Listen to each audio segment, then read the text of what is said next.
Hello guys, welcome to coding का मज़ा।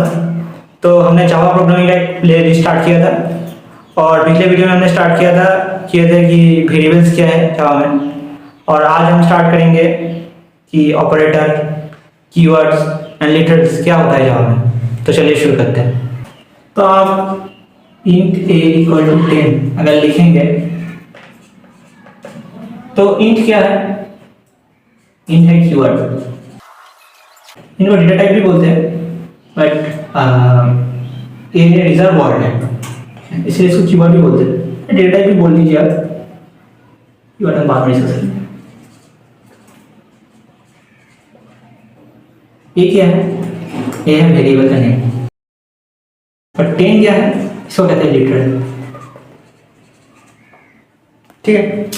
और अब क्या है कि जो भी आपका डेटा है, ठीक है, मतलब आपने इसको कोई वैल्यू असाइन किया, ठीक है, तो इसको भी रॉ डेटा जैसे 10, 20 से कोई भी डेटा इसके अंदर डाल रहे हैं तो उसको बोलते हैं लिटरल। ठीक है। और लिटरल तो बोले इसको। और अब बात होता है कि ऑपरेटर क्या है। ठीक है। तो ऑपरेटर्स के समझने के पहले आपको समझना पड़ेगा कि ऑपरेंड्स क्या होता है। तो ऑपरेंड्स ये है कि आपने एक वेरिएबल का नाम आपने डिक्लेयर कर दिया, उसके बाद आप जब उसको आप यूज करेंगे उसको, तब हम उसको बोलेंगे ऑपरेंड्स। ठीक है। तो जब हम उसको कोई ऑपरेशन परफॉर्म करेंगे तो तब हम उसको बोलेंगे ऑपरेंड्स। जैसे कि इस किए उसके बाद हम किए a equal to a plus 1, तो देख सकते कि यहाँ पे एक ऑपरेशन परफॉर्म हुआ प्लस, तो तब इसको कहते हैं ऑपरेंड्स। इसको भी कहते हैं ऑपरेंड, इसको उसको ऑपरेंड्स नहीं कहते, कहते हैं ऑपरेंड्स। ठीक है। जैसे आप कहेंगे कि b इंटू ए प्लस सी, तो ये सब ऑपरेटर है, इसको ऑपरेटर कहते हैं और ये इन सबको बोलते हैं ऑपरेंड्स। इसको बोलते हैं ऑपरेटर। ऐसा नहीं कि जब हम ऑपरेशन परफॉर्म करेंगे तो बस उसमें ऑपरेंड्स ही रहेगा, उसके अंदर लिटरल भी हो सकता है। जैसे कि मान लीजिए कि यहाँ पे है, मान लीजिए हम ऐसे भी लिख सकते हैं d इंटू ई प्लस 2, तो आप देख सकते हैं कि यहाँ पे सिर्फ ऑपरेंड्स नहीं है, एक लिटरल्स भी है। ठीक है। तो अब क्वेश्चन आता है कि ऑपरेटर का डेफिनेशन क्या है। तो ऑपरेटर का डेफिनेशन है, operators are the special symbol which perform operations on one और more operands and literals, we call that in operator. Okay, तो मैं यहाँ का डेफिनेशन यहाँ लिख देता हूँ। देखिए, operators are some special symbol which used to perform operations on one और मोर ऑपरेंड्स एंड लिटरल्स। ठीक है। तो जैसे कि मान लीजिए कि ये है कि a equal to a plus 1, तो ये है आपका ऑपरेटर, ये है आपका ऑपरेंड्स, ये है आपका लिटरल्स।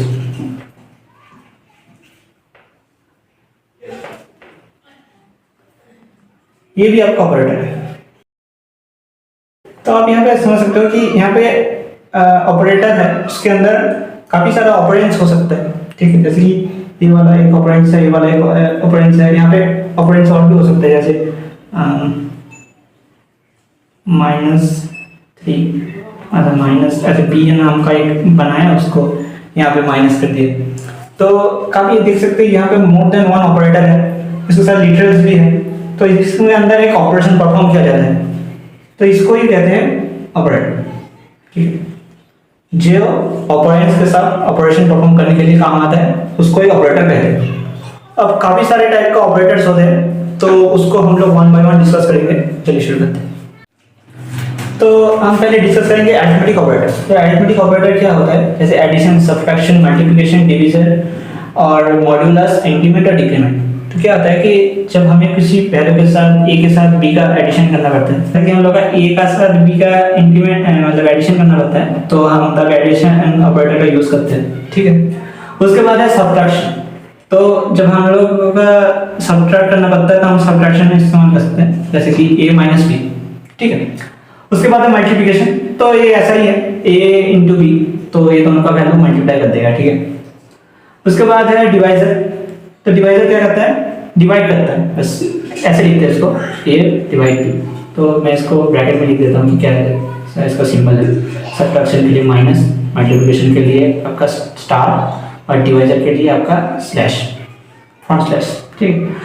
और मॉड्यूलस, मॉड्यूलस क्या करते हैं कि यहाँ पर लिख देता हूँ, मॉड्यूलस है आप परसेंटेज का सिंबल होता है उसको मॉड्यूलस बोलते हैं। तो ये क्या देता है, ये आपका रिमाइंडर देता है, ठीक है। जैसे कि मान लीजिए कि 5 8 मॉड्यूलो 5 दिया है आपने, तो इसका रिमाइंडर क्या होता है, 3 होता है इसका रिमाइंडर। 5 ऑन द 5 या 3, तो इसका रिटर्न करने का वैल्यू 3 आएगा, ठीक है। उसके साथ है आपका इंक्रीमेंट, इंक्रीमेंट मतलब प्लस प्लस और डिक्रीमेंट का मतलब है माइनस माइनस, मतलब ये इसका जो वैल्यू है वो एक बढ़ा देगा। इसके आप लिखोगे a प्लस प्लस, तो इसका वैल्यू एक बढ़ जाएगा, ठीक है। और अगर आप लोग ऐसे लिखोगे a माइनस माइनस, तो इसका वैल्यू एक कम हो जाएगा, ठीक है। मतलब ये ऐसा लिखा जाता है a equal to a plus 1 और a equal to a minus 1, इसको शॉर्ट में ऐसा लिखा जाता है। इसके साथ प्री इंक्रीमेंट भी होता है, पोस्ट इंक्रीमेंट भी होता है, बट वो सी के जैसे सी होता है वैसा ही सेम होता है। तो ये आप सी का प्लेलिस्ट में देख सकते हैं हम लोग, ठीक है, सेम है बिल्कुल, ठीक है। नेक्स्ट है रिलेशन ऑपरेटर। रिलेशन ऑपरेटर क्या क्या होता है, जैसे कि डबल इक्वल होता है, नॉट इक्वल, इसको नॉट इक्वल बोलते हैं, इसको एक एक्सक्लेमेशन मार्क और एक इक्वल देता है, इसको नॉट इक्वल बोलते हैं। और एक होता है आपका लेस देन और greater than, less than equal और ग्रेटर देन इक्वल। ये सब चीज है हम लोग इफ ब्लॉक के अंदर और फॉर में अंदर यूज कर सकते हैं, ठीक है। तो क्या इसका मतलब क्या है कि जब आप ऐसे लिखेंगे कि कोई इक्वल वैल्यू देंगे, तो यदि 10 इक्वल इक्वल 10 हो तो ये ट्रू रिटर्न करेगा, ठीक है, ट्रू, ठीक है। और मतलब ऐसे आप कोई वेरिएबल के साथ भी कर सकते हैं, तो ऑपरेंड के साथ भी कर सकते हैं, जैसे कि a इक्वल इक्वल a, तो ये ट्रू रिटर्न करेगा, ठीक। और इसके बाद है नॉट इक्वल, जैसे कि मान लीजिए कि अगर 10 है 10 नॉट इक्वल टू 5, तो ये ट्रू रिटर्न करेगा, ठीक। और अगर आप ऐसे कर देंगे कि 10 नॉट इक्वल 10, तो ये फॉल्स रिटर्न करेगा, ऐसा करेगा फॉल्स, ठीक है। और उसके बाद है लेस देन, जैसे कि आप ऐसे लिखोगे अगर 5 लेस देन 10, तो ये ट्रू रिटर्न करेगा। और अगर आप ऐसे कर दोगे 10 लेस देन 5, तो ये फॉल्स रिटर्न करेगा, ठीक है। ये सब जो चीजें हैं वो हम लोग इफ के अंदर बहुत ज्यादा यूज करते हैं। इफ के अंदर ही इन लोगों का मेन काम होता है। 99% आप इस लोगों को सब इफ के अंदर लिखोगे, या फिर फॉर के अंदर लिखोगे, या फिर व्हाइल के अंदर लिखोगे, ठीक है। ऐसे इफ के अंदर आप ऐसे लिखते हो a और b, और फॉर के अंदर ऐसे लिखते हो int i equal to 0, i less than n, ऐसे आप लिखोगे। व्हाइल के अंदर ये ऐसे लिखते हो, ठीक है। तो ये जो है कोई रिलेशन फाइंड करने के लिए काम होता है कि ये रिलेशन अगर ट्रू होगा तो ये एग्जीक्यूट होगा, इस टाइप का यूज होता है, ठीक है। उसके बाद है आपका ग्रेटर देन, जैसे कि मान लीजिए कि 10 अगर ग्रेटर देन 5 है तो ये ट्रू रिटर्न करेगा। ऐसे ही अगर 5 देन 10 है तो ये फॉल्स रिटर्न करेगा, ठीक है। ऐसे ही अगर 10 ये वाला है less than equal, 10 less than equal 11, तो ये ट्रू रिटर्न करेगा। और अगर ऐसे लिख देंगे तो ये फॉल्स रिटर्न करेगा, ठीक है। बिल्कुल सी जैसा ही है, सेम टू सेम। उसके बाद आपका ये है अगर जैसे कि 10 लेस देन इक्वल 10, तो ये ट्रू रिटर्न करेगा। क्यों? क्योंकि ये दोनों में से कोई एक अगर होगा तो हो जाता है तभी ट्रू रिटर्न कर देगा। जैसे कि ये अगर ये इससे ज्यादा है, ठीक है, ग्रेटर है क्या, ग्रेटर है या फिर इक्वल है क्या, ठीक है।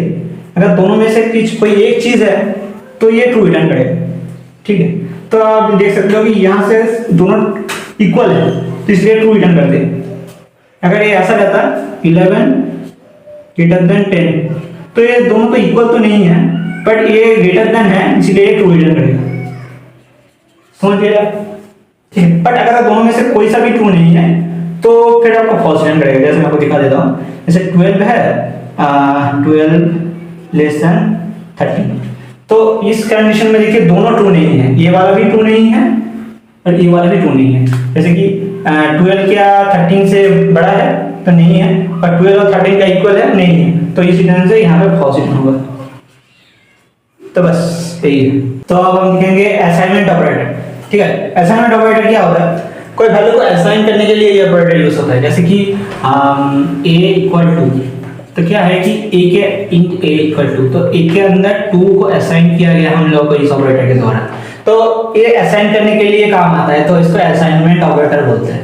जैसे ये वाला तो आपको हमने दिखा दिया यहीं पे ही, ठीक है, इक्वल से असाइन किया जाता है। ठीक है, और एक बात आप समझ लीजिएगा, जब भी आपका प्रोग्राम एग्जीक्यूशन होता है, अगर मिलता है मतलब कंपाइलर को, अगर आपको ऐसा मिलता है कि b multiply equal two plus 1, ठीक है, तो वो पहले राइट साइड एग्जीक्यूट करता है, उसके बाद जो भी वैल्यू होता है वो लेफ्ट साइड में पुश कर देता है। ठीक है, जैसे कि अगर यहाँ इस लाइन पे था, मतलब पीछे कुछ लाइन था, उसको एग्जीक्यूट किया, तो एग्जीक्यूट करके ही इक्वल के राइट साइड पे जो भी है वो एग्जीक्यूट करता है, उसके बाद जो भी रिजल्ट होता है उसको इस वेरिएबल के अंदर डाल देता है। ठीक है, उसके बाद है आपका प्लस इक्वल। तो ये क्या होता है, मान लीजिए हम लोगों ने ऐसे किया, a इंटू इक्वल टू 2 किया, अब a प्लस इक्वल 2 किया, तो क्या होगा कि a का वैल्यू 2 है, 2 में 2 ऐड हो जाएगा, इसका मतलब है a equal to a plus 2। इसको शॉर्ट में ऐसे लिखते हैं, ठीक है, शॉर्ट में ऐसे लिखते हैं, तो a का वैल्यू 2 बढ़ा और a के अंदर चला गया, इसका मतलब सेम होता है, इन दोनों का मतलब ठीक है सेम होता है, आइडेंटिकल होता है ये दोनों। ठीक है, उसके बाद है a माइनस इक्वल मतलब माइनस इक्वल टू, तो a वाला a ऊपर वाला जैसा ही है, बस जहाँ पे यहाँ पे प्लस हुआ है यहाँ पे सिर्फ माइनस होएगा। ठीक है, मतलब a इक्वल a माइनस 2। ठीक है, उसके बाद है सेम मल्टीप्लाई इक्वल, तो अगर आप ऐसे लिखोगे तो ये कुछ ऐसा काम करेगा। ठीक है, पहले मल्टीप्लाई करेगा, इसको ऐसे कन्वर्ट करेगा, उसके बाद इसका राइट साइड एग्जीक्यूट होगा और जो भी वैल्यू मिलेगा उसको a के अंदर पुश कर देगा। ठीक, उसके बाद है ये डिवाइड इक्वल टू, तो इसका काम भी कुछ ऐसा ही है, a equal to a divide 2, तो ये पहले डिवाइड करेगा और उसको a के अंदर पुश कर देगा, और एक और एक है a मॉड्यूलस इक्वल टू, तो a का वैल्यू जो भी पहले मॉड्यूल करेगा, ठीक है, 2 के साथ इसका रिमाइंडर निकालेगा a के साथ ही, और उसका वैल्यू a में पुश कर देगा। ठीक है, ये सब चीज़ें थोड़ी बहुत काम की है, ये plus equal module minus equal और ये मल्टीप्लाई इक्वल वाला काफ़ी काम का है, तो यूज़ करते हैं थोड़ी बहुत, तो इसको आपको थोड़ा बहुत याद रखना पड़ता है। ये वाला सबसे ज़्यादा यूज़ हो जाता है, ये इक्वल वाला तो असाइन किया जाता है। ठीक है, अब हम पढ़ेंगे बिटवाइज ऑपरेटर। तो बिटवाइज ऑपरेटर क्या होता है, जैसे कि मान लीजिए कि ये वाला है a एंड, जैसे कि पहले वाला है एंड, तो ये कैसे काम करता है, मान लीजिए कि आपने a के अंदर आपने ऐसे लिखा इंट a इक्वल 5, ठीक है, और इंट b इक्वल 2, और अगर आप ऐसे करोगे int c equal a and b, तो क्या होगा कि a का जो वैल्यू है, ठीक है, उसका बाइनरी में कन्वर्ट होगा। यदि ये बिटवाइज ऑपरेटर है तो बिट लेवल में कहा जाता है, तो इसका बाइनरी में कन्वर्ट होगा, उसके बाद ये वाला भी बाइनरी में कन्वर्ट होगा, उसके बाद ऑपरेशन परफॉर्म किया जाता है। ठीक है, ये कैसे होता है, जैसे कि मान लीजिए ये जो 5 है उसको बाइनरी में कन्वर्ट करते हैं, जैसे पहले 1 2 4 8, ठीक है, जैसे कि 5 का बाइनरी क्या होता है 0 1 0 1, और जो b है उसका बाइनरी क्या होता है 0 0 1 0, ठीक है, और उसके बाद ये एंड है तो इसके अंदर में एंड परफॉर्म करना पड़ता है। ठीक है, जैसे 0 1 का एंड क्या होता है, 0 1 का एंड होता है 0, ठीक है, 1 0 का एंड क्या होता है 0, 0 1 का एंड क्या होता है 0, 0 0 का एंड क्या होता है 0। तो आप देखेंगे तो 0 0 0 0 आया तो आंसर आपका 0 आएगा। ठीक है, तो अगर आप यहाँ पे प्रिंट करेंगे c को तो आपको 0 मिलेगा आंसर। ठीक है, ऐसे आप मतलब इसको उसके बाद मतलब डेसिमल में कन्वर्ट करना कर देता है जावा, और उसके बाद आंसर शो करते हैं। ठीक है, ये सब कुछ ऑप्टिमाइजेशन के लिए यूज होता है डीएसएम वगैरह में। तो उसके बाद हम डिस्कस करते हैं ये जो ऑड वाला है। तो चलिए देखते हैं। तो अगर हम लोग यहाँ पे ऑड परफॉर्म करेंगे तो कैसे करेंगे? तो ऑड का मतलब क्या होता है? 0 1 में 1 होता है, 1 1 में 1 होता है, 0 0 में 0 होता है। ये वाला हम लोग का ऑड होगा। ठीक, तो क्या बोला मैंने? 0 1 में 0 होगा, सॉरी 0 1 में 1 होगा, 1 0 में 1 होगा, 1 1 में 1 होगा, 0 0 में 0 होगा। तो 0 1 में 1 है, 1 0 में सॉरी 1 0 में 1 है, 0 1 में 1 है, 0 0 में 0 है। तो उसके बाद इसका डेसिमल में कन्वर्ट किया जाता है। इसको डेसिमल क्या होगा? 4 2 1 7 होगा। तो सी के अंदर 7 चला जाएगा। ठीक है, उसके बाद अगर आप सी का वैल्यू प्रिंट करेंगे system.out.println करके, तो सी का वैल्यू प्रिंट करेगा 7। ठीक है, इसको ऐसे कन्वर्ट किया जाता है इसमें। ठीक है, उसके बाद आपका है एक्सऑर। तो एक्सऑर का भी काम कुछ ऐसा ही होता है। तो अब हम बात करेंगे एक्सऑर के बारे में। तो एक्सऑर में क्या होता है कि 0 1 में 1 होता है, 1 0 में 1 होता है, 0 0 में 0 होता है और 1 1 में 0 होता है। ठीक है, तो 0 1 में क्या होता है? 1 होगा, 1 0 में 1 होगा, 0 1 में 1 होगा, 0 0 में 0 होगा। तो इसको हम डेसिमल में कन्वर्ट करेंगे तो क्या होगा? 7 होगा, 2 4 6 3 7 होगा। ठीक है, और 7 प्रिंट हो जाएगा। अब सी को अगर हम प्रिंट करेंगे तो 7 आएगा प्रिंट। समझ गया?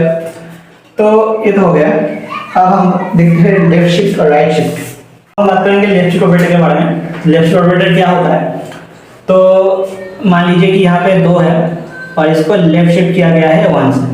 तो यहाँ पे लेफ्ट साइड में एरो होता है, इसके लिए इसको लेफ्ट शिफ्ट बोला जाता है, ऑपरेटर बोला जाता है। तो क्या होता है, इसको पहले हम लोग को बाइनरी में कन्वर्ट करना पड़ता है। बट पहले आप एक चीज देखिए, इसका जो लेफ्ट साइड होता है, यहाँ पे देखिए राइट साइड है, लेफ्ट साइड है। तो लेफ्ट साइड पे आप वेरिएबल लिखते हैं जिसमें आप लेफ्ट शिफ्ट करना चाहते हैं, और राइट साइड में आप वो नंबर लिखते हैं, मतलब जितना आप लेफ्ट शिफ्ट करना चाहते हैं। जैसे कि हम यहाँ पे 1 लेफ्ट शिफ्ट करना चाहते हैं तो 1 लिखें, जैसे 2 करना चाहते हैं तो 2 लिख सकते हैं, 3 करना चाहते हैं तो 3 लिख सकते हैं। और लेफ्ट साइड पे हमेशा वेरिएबल रहता है, राइट शिफ्ट में भी लेफ्ट साइड पे ही वेरिएबल रहता है। ये बात थोड़ा आप ध्यान में रखिए। ठीक है, तो क्या होता है, पहले हम इसको 8 बिट में कन्वर्ट करते हैं। ठीक है, तो अब देखिए हम इसको बाइनरी में 8 बिट में कन्वर्ट किए। उसके बाद बोला गया है कि 1 बार शिफ्ट होगा। तो इसको ये वाला जो है शिफ्ट होते होते जाएगा, एक बार शिफ्ट होते जाएगा। जैसे कि ये वाला पोजीशन में है, ये वाला एक बार शिफ्ट होकर यहाँ चले जाएगा, तो यहाँ पे 0 जाएगा। ये वाला 1 शिफ्ट होगा, इधर चले जाएगा। ये वाला 0 लेफ्ट शिफ्ट होकर यहाँ आ जाएगा, ये वाला 0 लेफ्ट शिफ्ट होकर यहाँ आ जाएगा, ये वाला 0 लेफ्ट शिफ्ट होकर यहाँ आ जाएगा, और ये वाला 0 लेफ्ट शिफ्ट होकर यहाँ आ जाएगा, और ये वाला 0 लेफ्ट शिफ्ट होकर यहाँ आ जाएगा। ठीक है, और अब आप देखिए, और हाँ ये वाला जो 0 है ये वैनिश हो जाएगा, ये वाला डिलीट हो जाएगा, ये वाला और नहीं रहेगा। और अब यहाँ पे देखिए राइट साइड पे खाली पड़ा हुआ है एक स्पेस। ठीक है, इसका नीचे, तो यहाँ पे क्या होगा? ठीक है, यहाँ पे 0 हो जाएगा।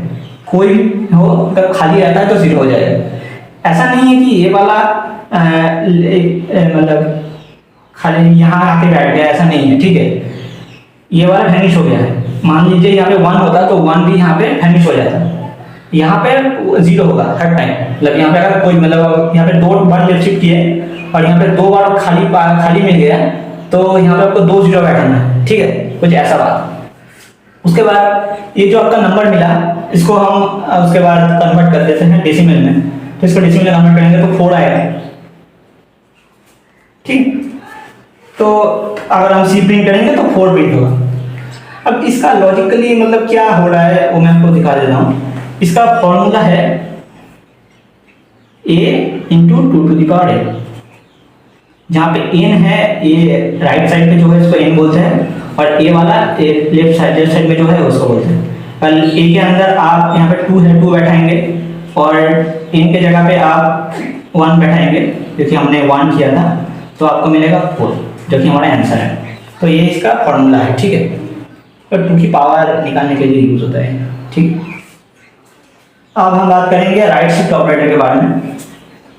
तो सेम लेफ्ट शिफ्ट जैसा ही होता है, तो इसको ही हम थोड़ा सा मिटा के हटा देते हैं। सेम यहाँ पे बाइनरी में कन्वर्ट किया जाएगा।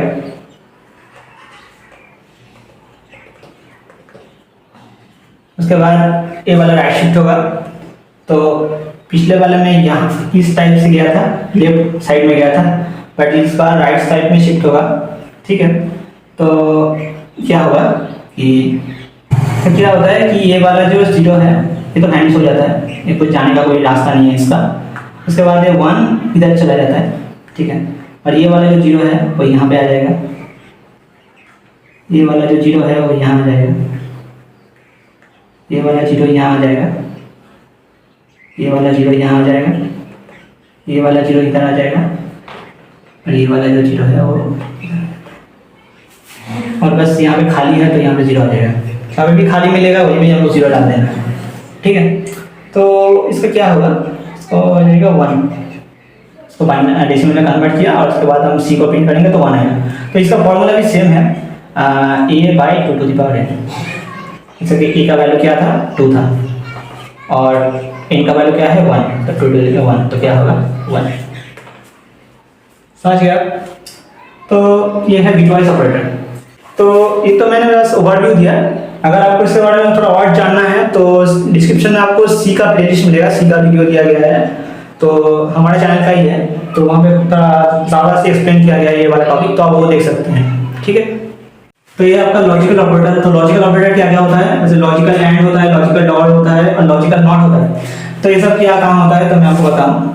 तो ऐसे आप अगर ऐसे करोगे कि अगर 2 स्टेटमेंट ट्रू होता है तो ही ये एग्जीक्यूट होता है। जैसे कि मान लीजिए कि ऐसा है 5 greater than 2 and 3 greater than equal to 2। तो ये दोनों जब ट्रू होएगा तभी ये जो पूरा है वो ट्रू देगा। ये वाला ट्रू होगा तो ये वाला भी ट्रू होगा, तो ये ट्रू रिटर्न करेगा। ठीक है, इसको हम इफ के अंदर लिखते हैं, समझ गए? तो इफ के अंदर जब भी ये दोनों स्टेटमेंट ट्रू होगा तभी ये ट्रू रिटर्न करेगा। ठीक है, अगर ये वाला फॉल्स रिटर्न करता है और ये वाला ट्रू रिटर्न करेगा तो ये पूरा जो स्टेटमेंट है वो फॉल्स रिटर्न करेगा। ठीक है, मतलब ये दोनों को ही ट्रू होना पड़ेगा। ठीक है, तभी ये होगा। इसके साथ हम और भी एंड लिख सकते हैं, एंड और भी लिख सकते हैं। ठीक है, बट सबको ट्रू होना पड़ेगा तभी स्टेटमेंट करेक्ट होगा। ठीक है, तभी ये जो इफ के अंदर का ब्लॉक एग्जीक्यूट होगा, इफ के अंदर का जो ब्लॉक है नीचे वाला एग्जीक्यूट होगा, नहीं तो नहीं होगा। ये हमारे उसका एप्लीकेशन। ठीक, और का क्या होता है, अगर ट्रू होता है तो ट्रू होता है, ट्रू फॉल्स होता है तो ट्रू होता है, और अगर फॉल्स होता है तो फॉल्स होता है। ठीक है, अगर फॉल्स ट्रू भी होता है फिर भी आपका ट्रू होता है। इसका मतलब क्या है कि अगर आपका एक भी फॉल्स, मतलब दोनों अगर फॉल्स होता है तभी ये फॉल्स हो गया। ठीक है, मतलब कुछ ऐसा कि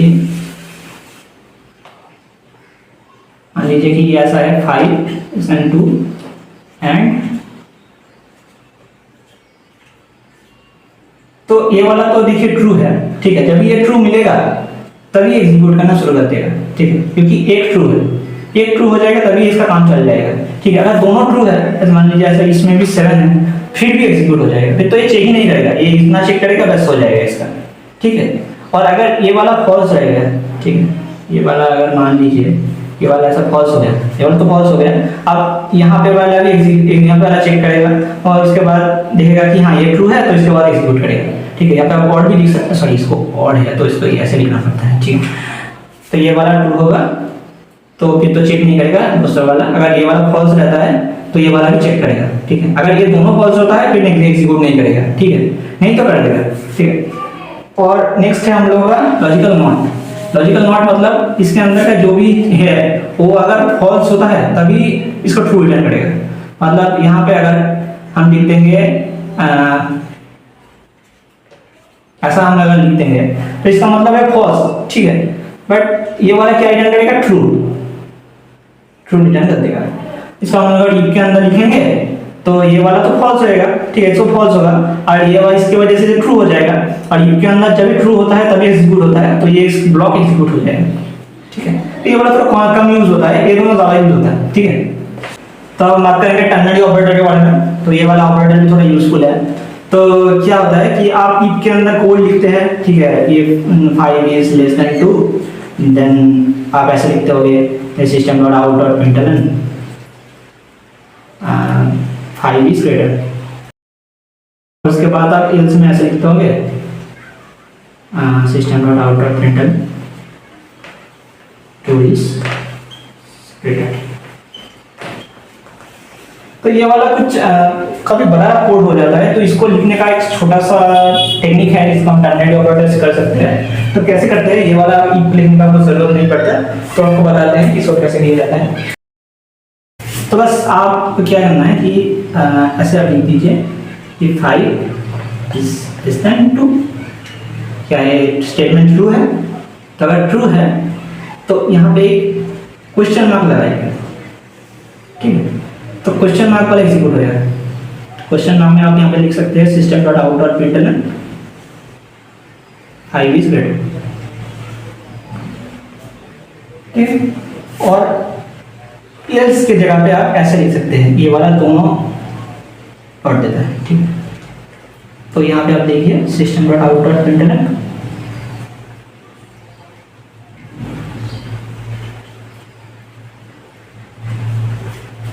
तो आप यहाँ पे देख सकते हैं कि जो if एल्स के साथ हम लोगों ने काफी बड़ा कोड लिखे थे, बट यहाँ पे एक लाइन पे हो गया, ठीक है। तो कुछ ऐसा ही है, यहाँ पे आपको अगर कोई चीज लिखना है, जैसे कि कोई कंडीशन है, कंडीशन के बाद आप क्वेश्चन मार्क लिखिए। क्वेश्चन मार्क में जो if का जो स्टेटमेंट होता है वो आप यहाँ लिखिए, मतलब अगर ये वाला स्टेटमेंट एग्जीक्यूट हुआ, ठीक है, अगर ये वाला स्टेटमेंट एग्जीक्यूट मतलब ये वाला अगर ट्रू होता है तो ये एग्जीक्यूट होता है, और नहीं तो ये वाला एग्जीक्यूट होता है। इसके दाईं तरफ जो है वो एग्जीक्यूट होता है। तो ये वाला ट्रू हो गया, इसके वजह से ये एग्जीक्यूट हुआ।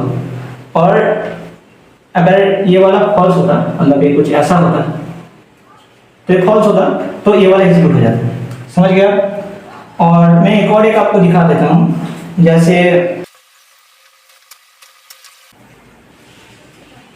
ये वाला यहाँ पे लिखना पड़ता है, एक लाइन पे लिखना पड़ता है, बट यहाँ पे स्पेस नहीं, स्क्रीन में नीचे लिख रहा हूँ, ठीक है। इसका मतलब क्या है कि ये वाला होता तो इसके मतलब क्या है कि अगर ये दोनों इक्वल है तो ये मैंने बोला कि क्वेश्चन मार्क का जो राइट साइड में हो एग्जीक्यूट होता है, तो ये वाला एग्जीक्यूट होगा, तो बोथ इक्वल है प्रिंट होगा। और अगर ये इक्वल नहीं होता तो मतलब ये वाला स्टेटमेंट अगर फॉल्स होता तो ये जो वाला जो कॉलम का जो दाईं तरफ है वो एग्जीक्यूट होता है।